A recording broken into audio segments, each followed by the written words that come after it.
الحمد لله رب العالمين الرحمن الرحيم مالك يوم الدين إياك نعبد وإياك نستعين اهدنا الصراط المستقيم صراط الذين أنعمت عليهم غير المغضوب عليهم ولا الضالين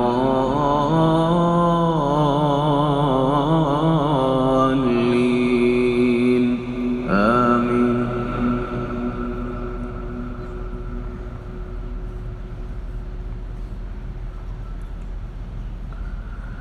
ولقد أرسلنا موسى بآياتنا وسلطان مبين إلى فرعون وهامان وقارون فقالوا ساحر كذاب فلما جاءهم بالحق من عندنا قالوا اقتلوا أبناء الذين آمنوا معه واستحيوا نساءهم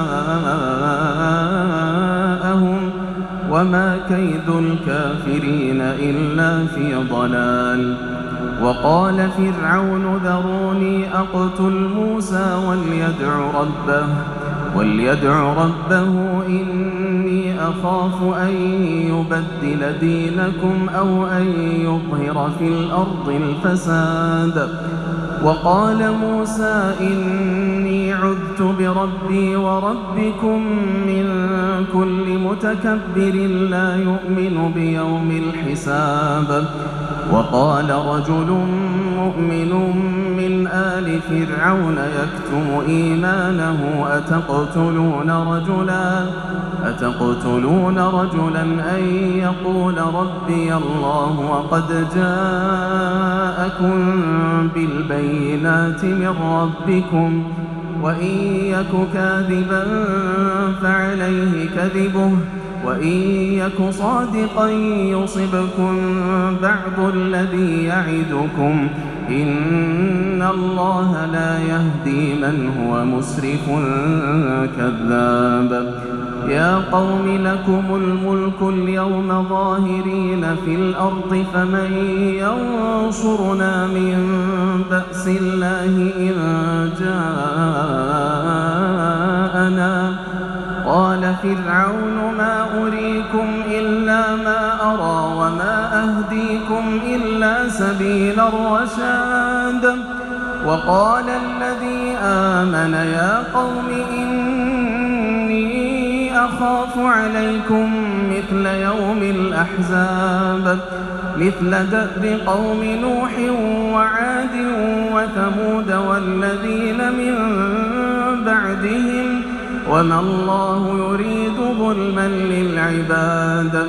ويا قوم إني أخاف عليكم يوم التناد يوم تولون مدبرين ما لكم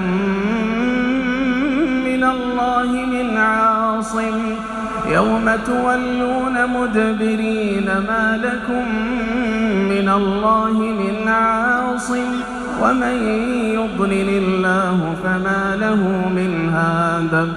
ولقد جاءكم يوسف من قبل بالبينات فما زلتم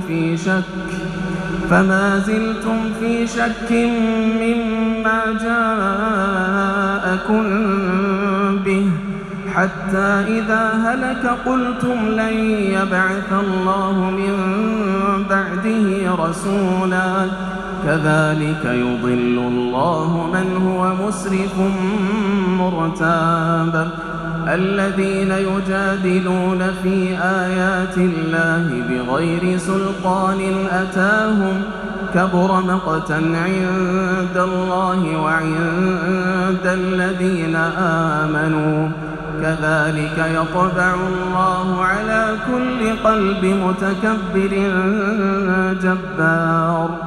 وقال فرعون يا هامان ابن لي صرحا لعلي أبلغ الأسباب أسباب السماوات فأطلع إلى إله موسى وإني لأظنه كاذبا وكذلك زين لفرعون سوء عمله وصد عن السبيل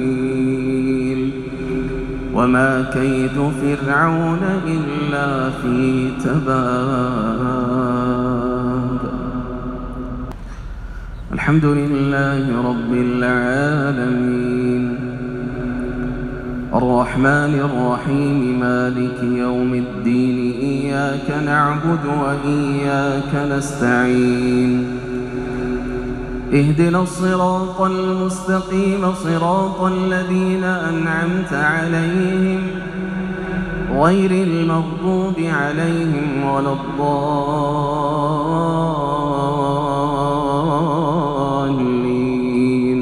آمين.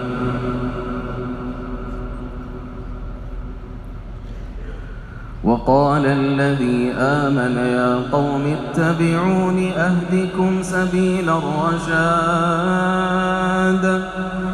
وقال الذي آمن يا قوم اتبعون أهدكم سبيل الرشاد يا قوم إنما هذه الحياة الدنيا متاع يا قوم إنما هذه الحياة الدنيا متاع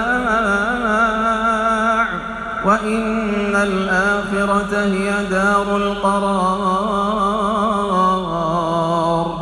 من عمل سيئة فلا يجزى إلا مثلها ومن عمل صالحا من ذكر أو أنثى وهو مؤمن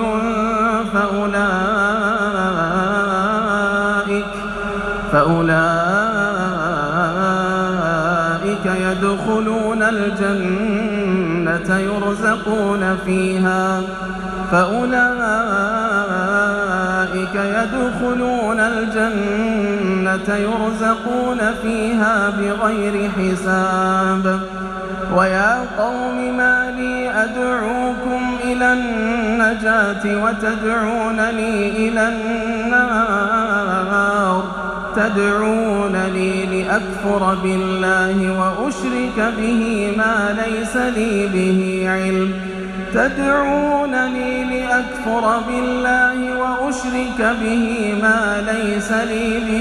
علم وأنا أدعوكم إلى العزيز الغفار لا جرم أن ما تدعونني إليه ليس له دعوة في الدنيا ولا في الآخرة وأن مردنا إلى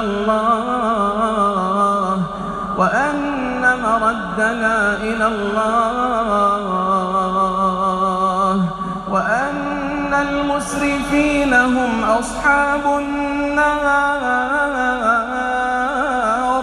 فستذكرون ما أقول لكم وأفوض أمري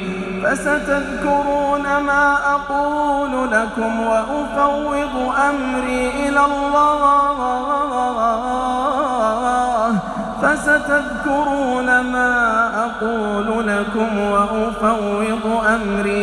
الله